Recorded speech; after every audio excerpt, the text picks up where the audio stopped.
afternoon, everyone. We'd like to welcome you all to our Black History program.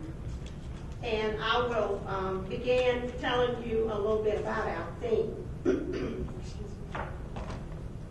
We are all familiar with the fact that Dr. Martin Luther King was one who fought for civil rights, and he also believed in nonviolence to get the message across that he conveyed. This year, the Association for the Study of African American Life and History has chosen for the theme, Civil Rights in America, to mark the 50th anniversary of the 1964 Civil Rights Act. The Association for the Study of African American Life and History is an organization that Carter G. Woodson started in 1915. And one reason is that he wanted to learn about the stories of African Americans, and another is that he had noticed that nothing had been documented in history books about the contributions that African Americans had made. So he established the Journal of Negro History in 1916. In 1926, he initiated the Negro History Week, and he chose February. This month was chosen because Frederick Douglass's birthday is in this month. On February the 10th in 1976, as part of the United States bicentennial, Black History Week was declared Black History Month by President Gerald R. Ford. Because of the many contributions of African Americans, all of humanity has benefited. The history of civil rights is mainly about African Americans to define and list the rights that pertain to them as citizens in civil society. To be brief, it has entailed the history of engaging political parties to recognize the need for our government at both levels to systematically protect those rights. After today, we have two remaining events for Black History Month. February the 18th, we will have a speaker who will speak to us about sickle cell anemia, and on February 25th, we will have a panel discussion made up of leaders in the community and students. Today, we will feature Black arts in the form of music and poetry by faculty, students, and the community. I encourage you to listen attentively, and I'm confident that you will enjoy and be inspired by what you hear. And at this time, we will have a song, I'll Fly Away.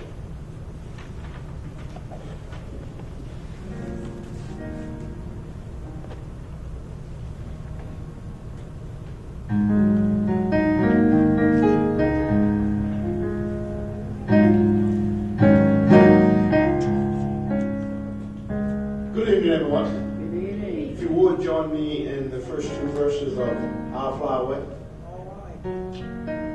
Some black morning when this life is over.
She's not dead.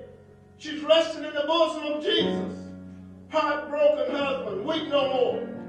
Grief-stricken son, weep no more. Left lonesome daughter, weep no more.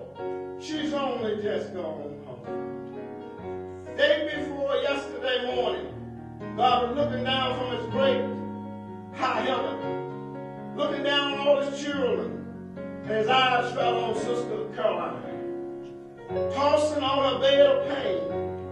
And God's big heart was touched with pity, with everlasting pity. And God sat back on his throne and commanded that tall, bright angel standing at his right hand, "Call me death." And that tall, bright angel cried in a voice that broke like a cloud of thunder, "Call death, call death!" And echo sounded down the streets of heaven till it reached way back to the shadow place where death waited with a pair of white horses. And death heard the sermon, and it leaped on his fastest horse, pale as a sheep in the moonlight.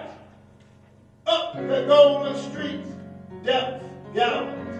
The hoofs of the horses struck fire from the gold, but they didn't make a sign. Up death rode to the great white throne and waited for God's command. And God said, "Go down, death, go down. Go down to Savannah, Georgia, down in Young Court, and find Sister Caroline. She bore the burden and heat of the day. She labored long in my vineyard. She's tired. She's weary. Go down, death. Bring her to me."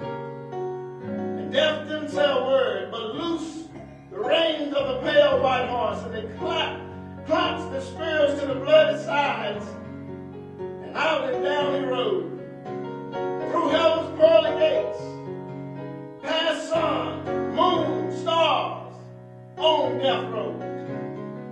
Leaving the lightning flash behind, straight down he came. While we were watching around her beds, she turned her eyes and looked away. And she saw what we couldn't see. She saw death.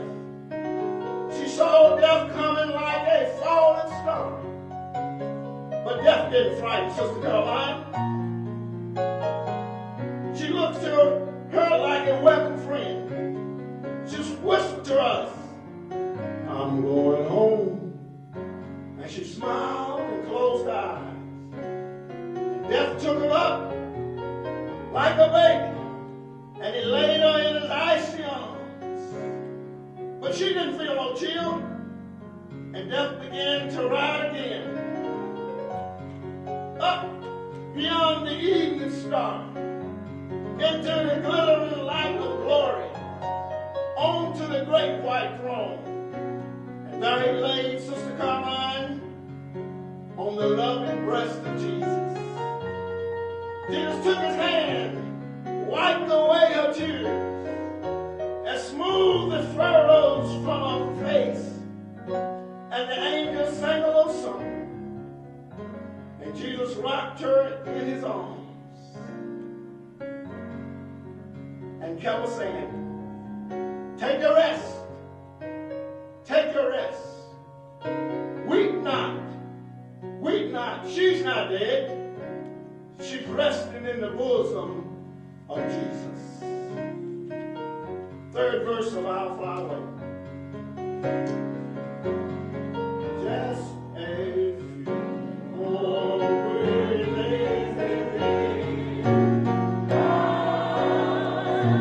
fly away to a land just a fly away.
Basie was a pianist, player, who played on the,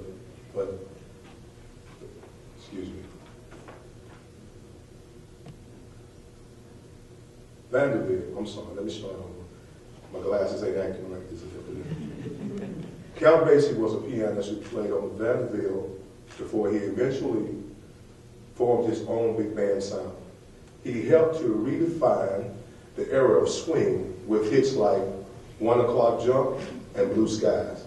In 1958, Basie became the first Afro-American male to be the recipient of a Grammy Award.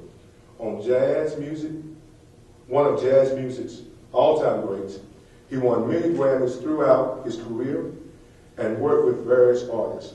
I'm going to attempt to play my version of Count Basie's 1 O'Clock Jump.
I'm going to do one more, and I'm going to turn it back over to who's in charge.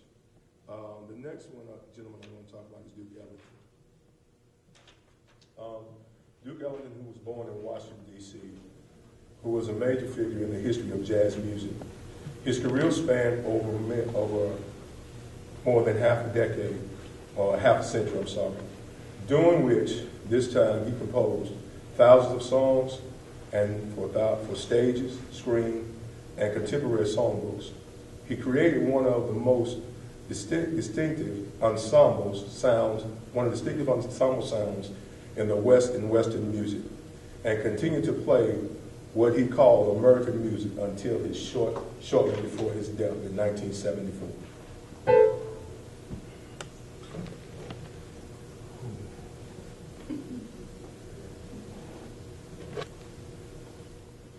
I'm going to attempt to do one of his pieces.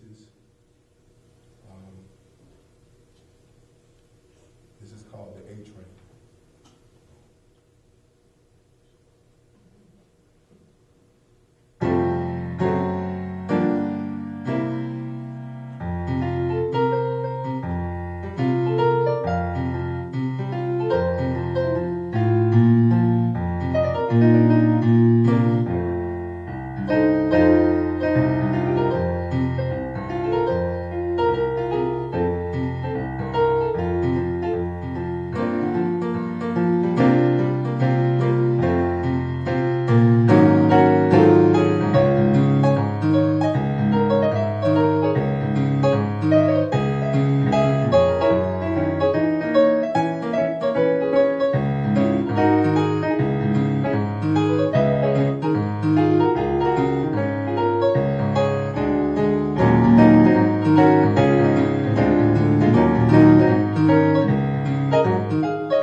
Duke Ellington and Count Basie. And at this time, we will have a poem read by Charmaine Thornton, and the title is I Know Why the Caged Bird Sings.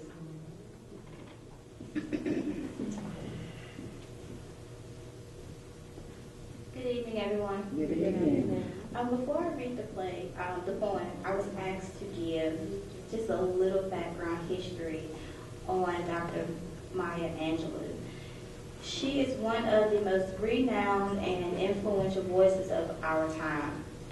Hailed as a global Renaissance woman, Dr. Angelou is a celebrated poet, memorist, novelist, educator, dramatist, producer, actress, historian, filmmaker, and civil rights activist. Born on April 4, 1928 in St. Louis, Missouri, Dr. Angelou was raised in St. Louis and Stamps, Arkansas. In Stamps, Dr. Angelou experienced a brutality of racial discrimination, but she also absorbed the unshakable faith and values of traditional African American community and culture. As a teenager, Dr. Angelou loved the arts, one of her scholarships to study dance and drama at San Francisco Labor School. At 14, she dropped out to become San Francisco's first African American female cable car conductor. She later finished high school, giving birth to her son, Guy, a few weeks after graduation. As a young single mother, she supported her son by working as a waitress and cook. However, her passion for music, dance, and performance arts, poetry, would soon take center stage. I know why the caged bird sings. The free bird leaps on the back of the wind and floats downstream to the current ends, and dips his wings in the orange sun rays and dares to climb the sky. But a bird that stalks down his narrow cage can seldom see through his bars of rage. His wings are clipped and his feet are tied, so he opens his throat to sing. The caged bird sings with fearful trills of the things unknown, but long for still, and his tune is heard on the distant hill, for the caged bird sings of freedom. The free bird thinks of another breeze, and the trade winds soft through the sighing trees, and that fat worm's waiting on the dawn bright lawn, and he names the sky his own. But a caged bird stands on the graves of dreams, his shadows shout on the nightmare scream. His wings are clipped and his feet are tied, so he opens his throat to sing. The caged bird sings with fearful trill of this unknown, but longs for still, and his tune is heard on the distant hill.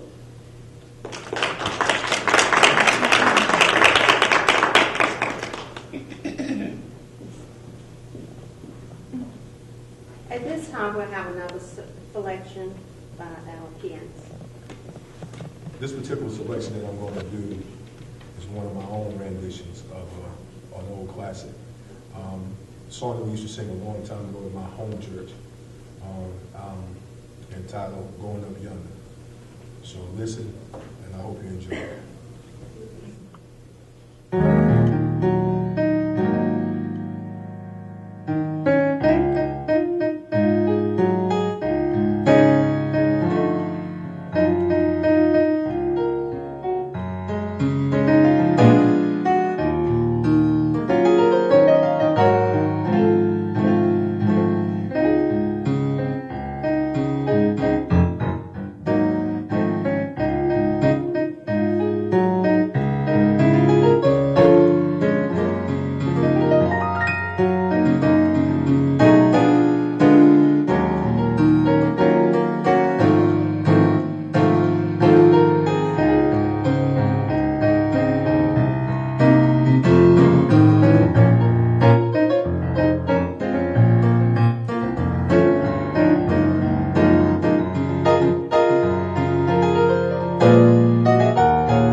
will have a poem by Paul Lawrence Dunbar.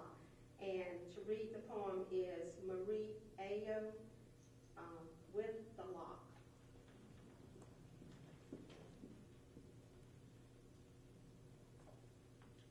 Hello, everyone.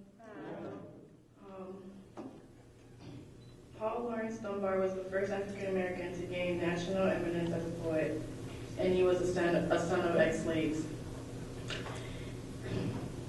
Night is for sorrow and dawn is for joy, chasing the troubles that fret and annoy. Darkness for sighing and daylight for song, cheery and chaste the strain, heartfelt and strong. All the night through, though I moan in the dark, I wake in the morning to sing with the lark. Deep in the midnight, the rain whips the leaves. Softly and sadly, the wood spirit grieves. But when the first hue of dawn tints the sky, I shall shake out my wings like the birds and be dry. And though, like the raindrops, I grieve through the dark, I shall wake in the morning to sing with the lark. On the high hills of heaven, some morning to be, where the rain shall not grieve through the leaves of the tree. There my heart would be glad for the pain I have known, for my hand would be clasped in the hand of mine own. And though life has been hard and death's pathways been dark, I shall wake in the morning to sing with the lark.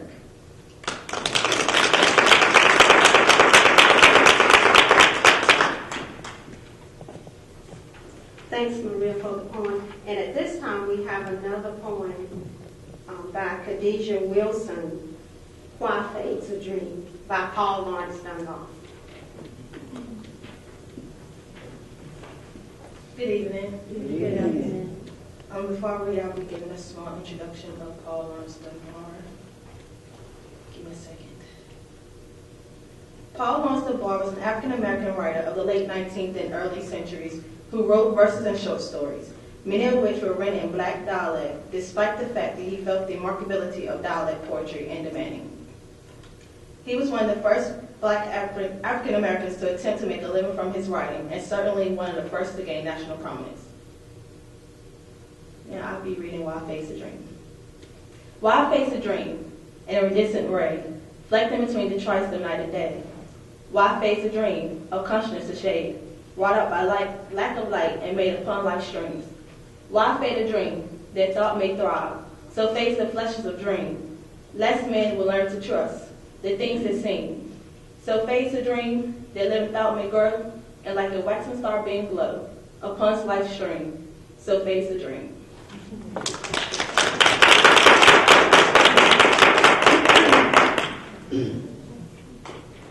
Thank you, Khadijah. And at this time, we'll have more selections by our pianist, Mr. Sweeney.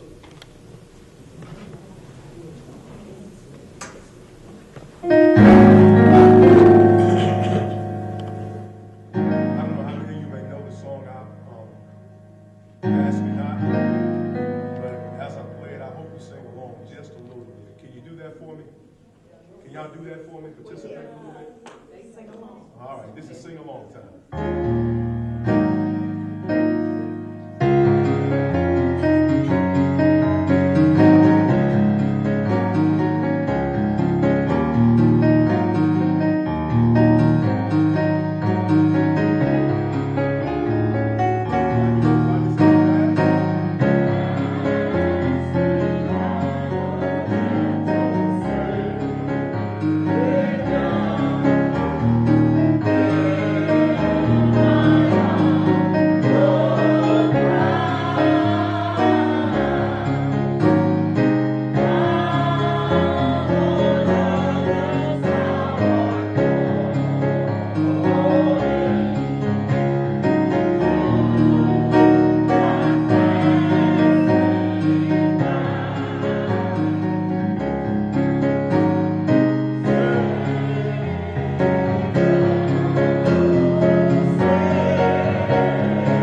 anybody of you is familiar with Stevie Wonder, I want to do a rendition of Ribbon in the Sky. Is that okay?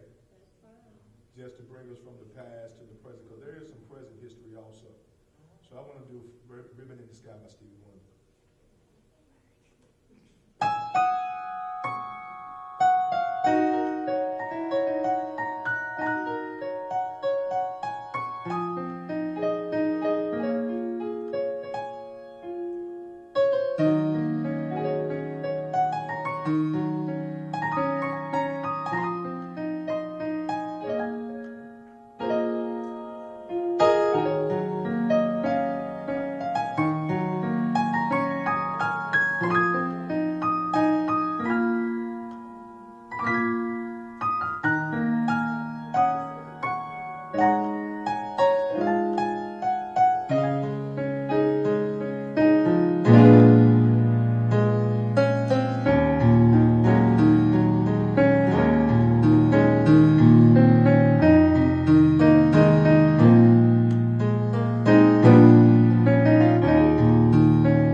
selections. And this concludes our program, except if we have anyone here in the audience who would like to have words reflecting on any event that you would like to reflect on. And we have a request, if you will agree, Sister Ophelia Griggs. I'm sorry, would you like to sing a song?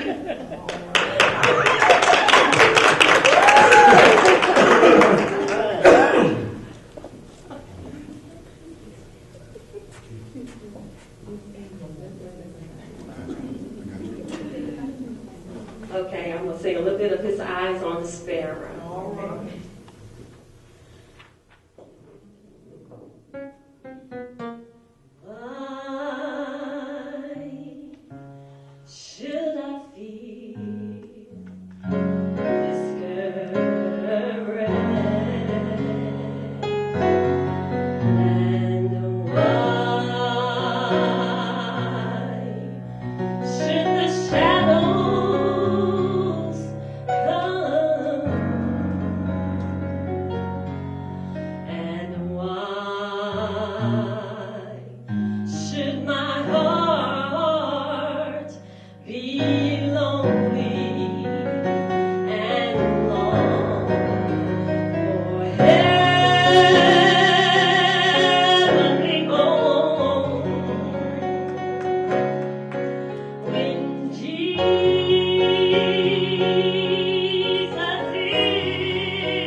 Just it getting one together for last week. Luckily, the snow did not come